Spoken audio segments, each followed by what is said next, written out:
किश्वर बेगम तबरेज़ की मौत के बाद गहरे सदमे में चली जाती है। उसे अपने किए गए गुनाह भी याद आते हैं कि कैसे उसने अपने शौहर को जान से मार डाला और कैसे वो शहराम के खिलाफ चलती रही, मगर फिर भी शहराम ने उसे अकेला नहीं छोड़ा और ना ही कभी अपने भाइयों में फ़र्क किया।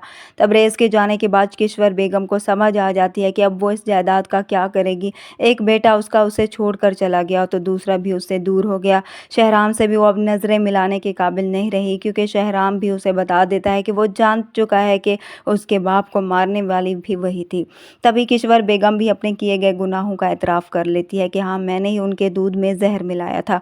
ये बात सुनने के बाद शहराम तो बिखर कर रह जाता है कि एक ऐसी औरत है जिसने सिर्फ़ और सिर्फ़ जायदाद की लालच में आकर अपने सारे रिश्ते खो दिए। वहाँ अब्दुल भी अपने भाई की मौत के बाद बिखर कर रह जाता है। अब किश्वर बेगम अकेली हो जाती है। तबरेज़ जैसे वो आगे करना चाहती थी, उसके लिए सब कुछ करती रही, आज वही उसके पास नहीं रहा।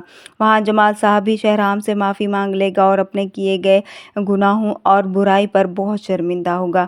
इलेक्शन भी सर पर आ जाते हैं। लोग शहराम को लेकर काफ़ी पुरजोश होते हैं। तमाम इलाके के लोग शहराम को चाहते हैं और उसे अपना नुमाइंदा मुंतखब करने के लिए तैयार होते हैं।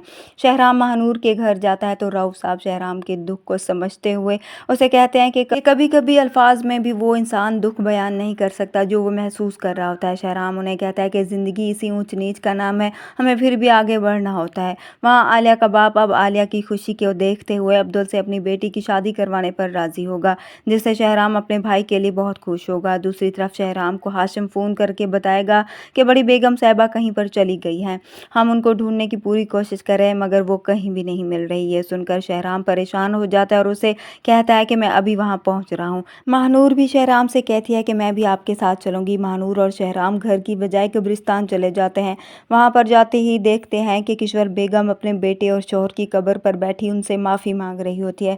शहराम और महानूर को देखकर किश्वर बेगम उनसे भी माफ़ी मांगती हैं, जिस पर शहराम ना सिर्फ उसे माफ़ करता है बल्कि उसे अपने साथ घर लेकर आता है। इस तरह से किश्वर बेगम अब खुद ही शहराम और महानूर की शादी करवाएगी और साथ में अब्दुल और आलिया के भी इस तरह ड्रामे की हैप्पी एंडिंग हो जाएगी।